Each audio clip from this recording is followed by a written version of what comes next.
Strong electrolyte और weak electrolyte में difference पढ़ा बेटा आपने। स्ट्रॉन्ग जो ज़्यादा आयन प्रोड्यूस करता है, वीक वो जो कम आयन प्रोड्यूस करेगा। अब हमें कैसे पता चलेगा बेटा आपको, अगर मैं कोई सॉल्ट दे दूं, हम सॉल्ट की बात करते हैं, एसिड और बेस तो आपको बता दिया कि स्ट्रॉन्ग एसिड होगा तो स्ट्रॉन्ग इलेक्ट्रोलाइट, स्ट्रॉन्ग बेस होगा तब भी स्ट्रॉन्ग इलेक्ट्रोलाइट, वीक एसिड या वीक बेस है तो हम उसको बोलेंगे वीक इलेक्ट्रोलाइट। अब बात आती है सॉल्ट की। आपको कोई भी सॉल्ट दिया जाए, आप कैसे पहचानोगे कि ये स्ट्रॉन्ग सॉल्ट है या वीक सॉल्ट है, मतलब ये स्ट्रॉन्ग इलेक्ट्रोलाइट है या वीक इलेक्ट्रोलाइट है। इसका बहुत ही एक अच्छा टेक्निकल वे बता रहा हूं, इसको शॉर्टकट बोलते हैं हम, कि स्ट्रॉन्ग इलेक्ट्रोलाइट की पहचान करनी है हमें किसी गिवन सॉल्ट से। तो हम क्या करते हैं, सपोज मेरे को कोई सॉल्ट दे रखा है NaCl। NaCl मेरे पास सॉल्ट है बेटा। NaCl के अंदर जब मैं वाटर डालूंगा, ये रिवर्सिबल रिएक्शन होगी। NaCl plus water will give you base and acid. Neutralization पढ़िए ना बेटा आपने 9th क्लास में। एसिड और बेस, अगर स्ट्रॉन्ग बेस और स्ट्रॉन्ग एसिड को हम मिलाते हैं तो स्ट्रॉन्ग सॉल्ट बनता है। क्लियर है? स्ट्रॉन्ग बेसिस और स्ट्रॉन्ग एसिड जब कंबाइन करते हैं, they will form a salt that act as strong electrolyte. दोनों चीजें स्ट्रॉन्ग होंगी, एसिड और बेस, तो इलेक्ट्रोलाइट क्या बनेगा बेटा? स्ट्रॉन्ग। स्ट्रॉन्ग मतलब ज्यादा आयन रिलीज करेगा। Strong base, strong acid, salt बना, इसको क्या बोलेंगे हम? Strong electrolyte. तो क्या रिजल्ट निकला? Strong electrolyte are the salt formed from strong acid and strong base. जो स्ट्रॉन्ग एसिड और स्ट्रॉन्ग बेस को मिलाने से बनते हैं, they are called strong electrolyte. अब इसका उल्टा कर दें, जो वीक एसिड और वीक बेस को मिलाने से बनेगा वो क्या होगा बेटा? शाबाश, वीक इलेक्ट्रोलाइट। बिल्कुल सही बोल रहे हो, week electrolyte. Weak base ammonium hydroxide, weak acid acetic acid, दोनों को कंबाइन किया, अमोनियम एसीटेट सॉल्ट बन गया, अमोनियम एसीटेट। तो ये जो सॉल्ट है इसका नेचर क्या हुआ? Weak electrolyte. Weak base ammonium hydroxide, weak acid H2CO3 carbonic acid, दोनों को मिलाया अमोनियम कार्बोनेट, कौन सा बना बेटा? Weak salt. और वीक सॉल्ट का मतलब they act as weak electrolyte. Weak electrolyte कौन होते हैं? जो आयंस और मॉलिक्यूल दोनों रिलीज करेंगे। क्लियर है?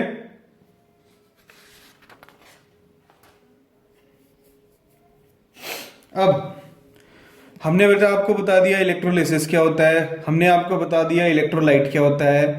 अब ये जो प्रोसेस है इलेक्ट्रोलिसिस, इलेक्ट्रोलिसिस मतलब करंट की हेल्प से कंपाउंड को तोड़ना। इस प्रोसेस को हम एक डिवाइस के अंदर करते हैं। वो जो डिवाइस हम यूज करते हैं इलेक्ट्रोलिसिस करने के लिए, उस डिवाइस को हम बोलते हैं इलेक्ट्रोलिटिक सेल और वोल्टामीटर।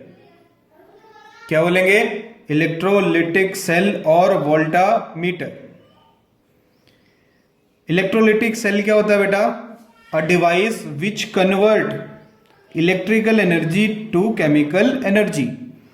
जो इलेक्ट्रिकल एनर्जी को केमिकल एनर्जी में कन्वर्ट करेगा उसको क्या बोलेंगे हम? Electrolytic cell. और इलेक्ट्रोलिटिक सेल में we can use a direct source of current. और डायरेक्ट सोर्स ऑफ करंट क्या होता है बेटा? बैटरी। हम बैटरी यूज करते हैं करंट की सप्लाई के लिए। किसके अंदर? इलेक्ट्रोलिटिक सेल के अंदर। क्या होता है electrolytic cell? The device which is used to convert, शाबाश, electrical energy into chemical energy. और इलेक्ट्रोलिटिक सेल के अंदर कौन सा प्रोसेस कराते हैं बेटा हम? इलेक्ट्रोलिसिस। और इलेक्ट्रोलिसिस कराने के लिए कौन सा कंपाउंड यूज करेंगे एक्वा सॉल्यूशन में? इलेक्ट्रोलाइट। शाबाश। अब ये कंस्ट्रक्शन है बेटा वोल्टामीटर की। एक इलेक्ट्रोलिटिक सेल हम यूज करते हैं, this is called electrolytic cell. एक बीकर ले सकते हैं हम, इसको बीकर के थ्रू बना सकते हैं, प्लास्टिक से भी बनता है आजकल बीकर। पहले हम यूज करते थे लैब में, अब प्लास्टिक के कंटेनर आने लगे हैं, एल्यूमिनियम कंटेनर में भी हम बनाते हैं इसको। किसको? वोल्टामीटर को।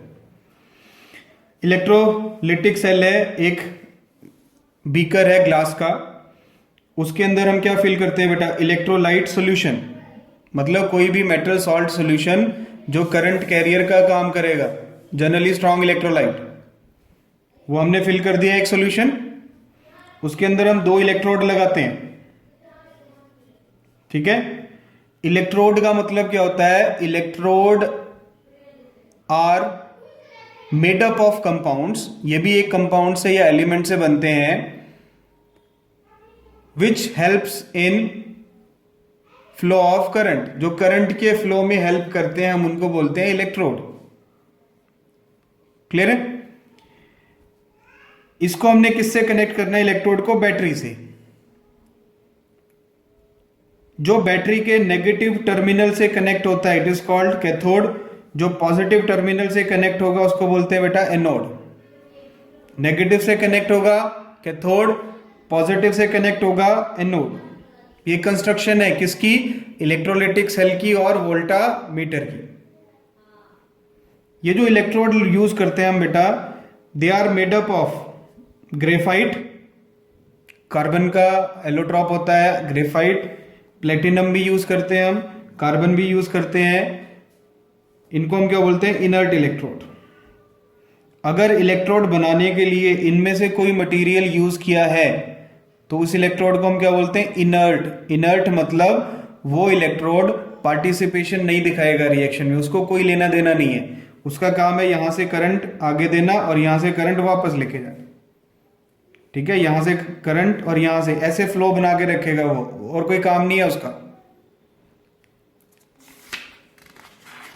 दूसरा, electrodes made up of metal, जो मेटल से बने हुए होते हैं, हम उन इलेक्ट्रोड को बोलते हैं एक्टिव या फिर मेटल इलेक्ट्रोड।